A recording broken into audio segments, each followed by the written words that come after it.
Hi there, I'm Glenn and I'm the pilot part of Smiling Machine and the Pilot. And today we're going to make a video of opening up my newest toy, the Thrustmaster TPR Rudder Pedals that I got for my flight simulation setup. This is going to be fun. We're going to go through, open the box, look at everything inside, go through assembly, connecting it up, and then show you how it flies. Let's get to it. I wanna get better, yeah.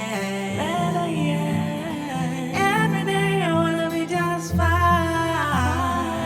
yeah. And the more I wanna cry, this is my calling, yeah.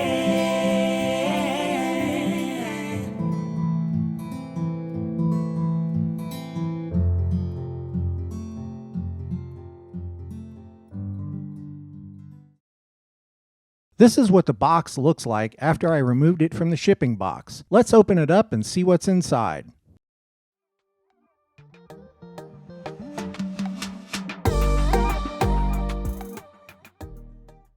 We have the user manual and an advertisement for other Thrustmaster products. The unit is well packed in two very large styrofoam pieces. Now that we have the styrofoam packaging encasing the unit out of the box, we'll remove them and take out all of the parts. Here we have the left rudder pedal.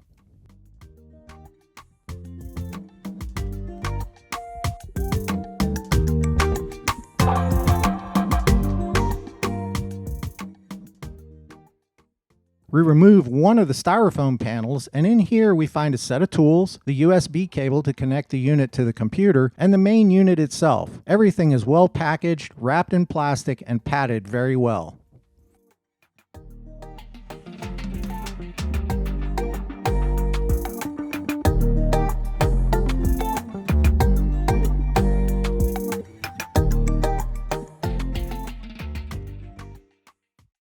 And here is the right rudder pedal.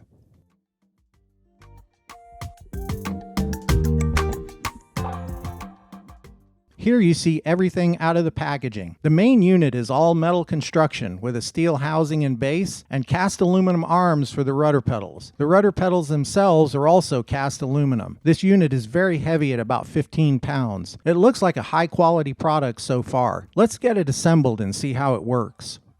We'll start the assembly by attaching the right rudder pedal to the main assembly. Remove the nut and washer on the shaft, as well as the two bolts on the back of the rudder pedal. Notice the flat part at the center of the shaft. We'll use the small wrench to prevent the shaft from rotating while we tighten the nut at the end of the shaft after inserting it through the hole in the right rudder pivot arm.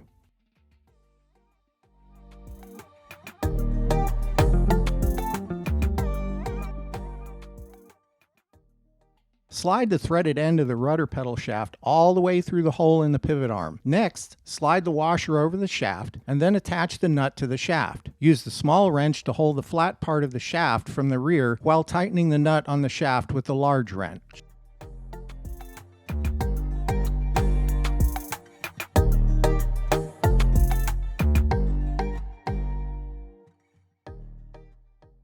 Here we see the bracket that attaches to the brake sensor. Notice the pin in the center of the two holes. This pin will go into one of the holes in the rudder pedal with the two screws we removed earlier going through the two holes and into the rudder pedal. And these are the holes on the back of the rudder pedal. We'll put the pin in the second hole from the bottom with the bolts going into the holes above and below. We'll use the same holes on both pedals. We'll place the bracket over the holes and attach it with the two small bolts to the back of the rudder pedals.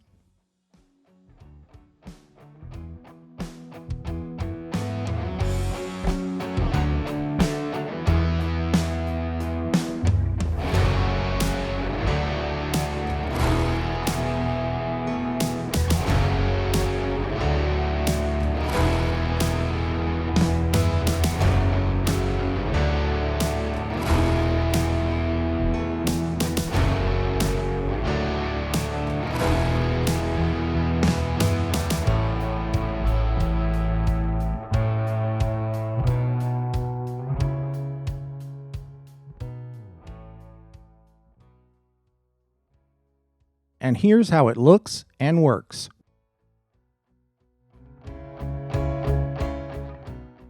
This is the assembled right rudder pedal. You can see that the brake actuator works. We'll repeat the process for the left rudder pedal.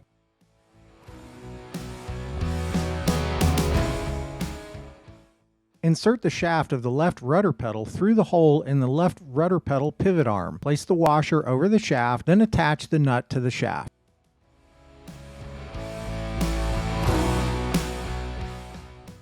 As before, hold the flat part of the shaft with the small wrench to prevent it from rotating while tightening the nut with the large wrench.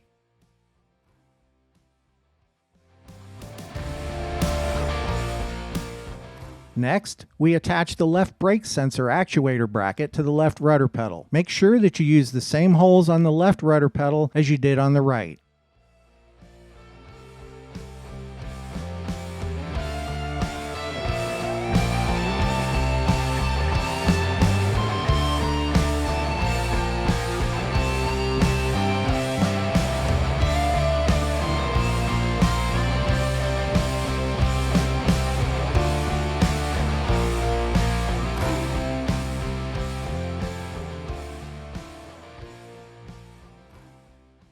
The other holes on the back of the rudder pedals can be used to adjust the pedal angle to suit your preferences.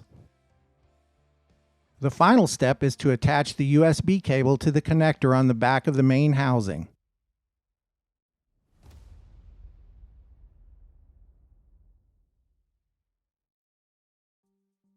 Our rudder pedals are now assembled and ready to connect to our computer. These rudder pedals work just like those in a real airplane. Pressing on the left rudder pedal causes the right rudder pedal to move back and vice versa.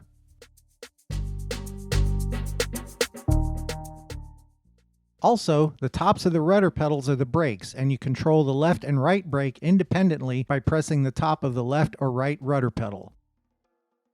Here's what the mechanism looks like from the back of the unit.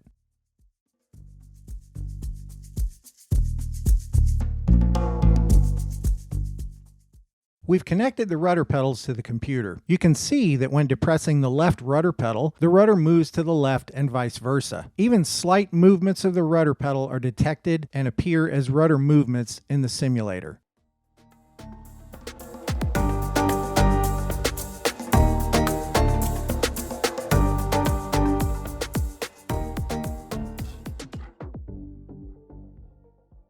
Here, we're taxiing north along Taxiway Alpha at Addison Airport on our way to the run-up area at the end of runway 16. It's easy to control the aircraft on the ground. Applying brakes is needed for directional and speed control. The brakes seem a little sensitive, but I'll adjust to that.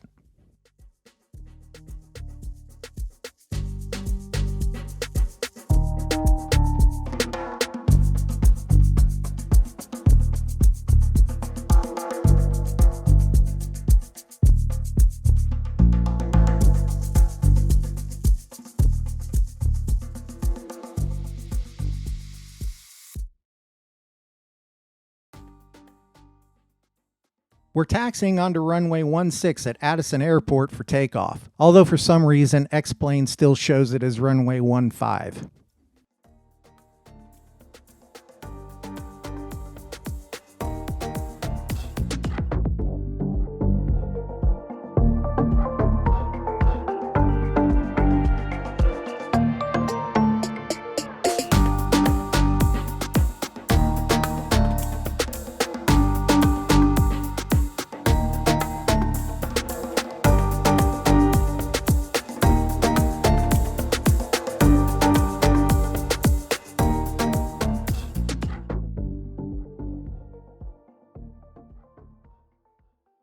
We'll add a little right rudder to counteract the left yaw tendency known as P-factor.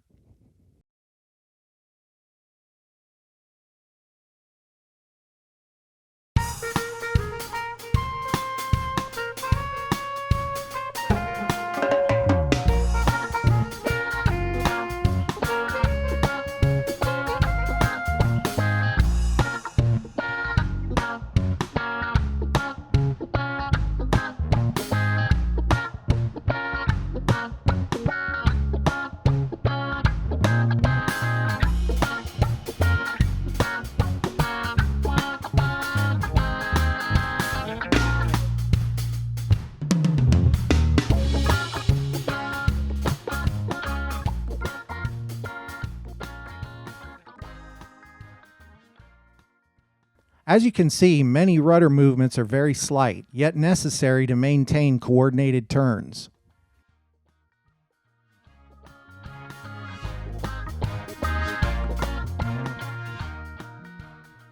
I'm still learning to fly the simulator with all of my flight controls, and I sometimes have a tendency to over-control. Flying a simulator is different than flying a real airplane, and each airplane is a little different from others. So I think of learning to fly the simulator as learning to fly another airplane.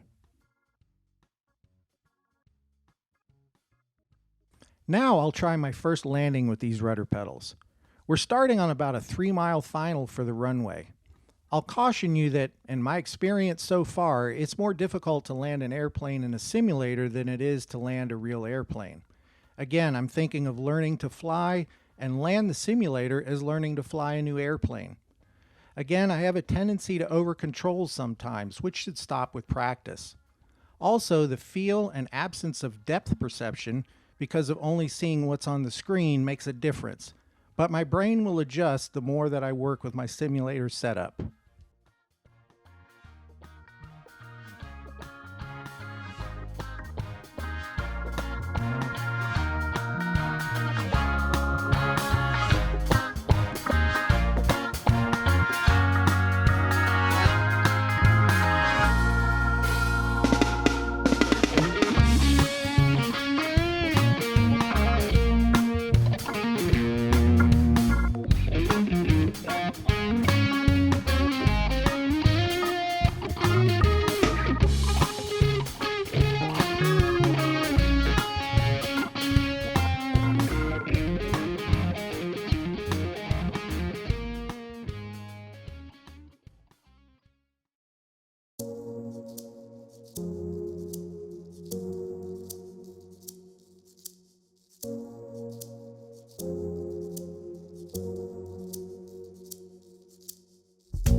It wasn't my best landing, but it wasn't bad for a first attempt.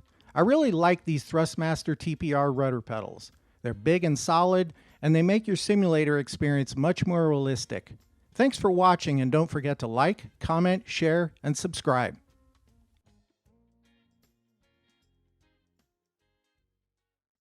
If you need to see more on food, music, beauty, fashion, DIY, flying, and so much more, kindly hit on the subscribe button, and don't forget to turn on the post notification bell so that every single time we're going to be making an upload, you are going to be notified. Thank you so much for the love and support, and we will see you on the next one. Peace!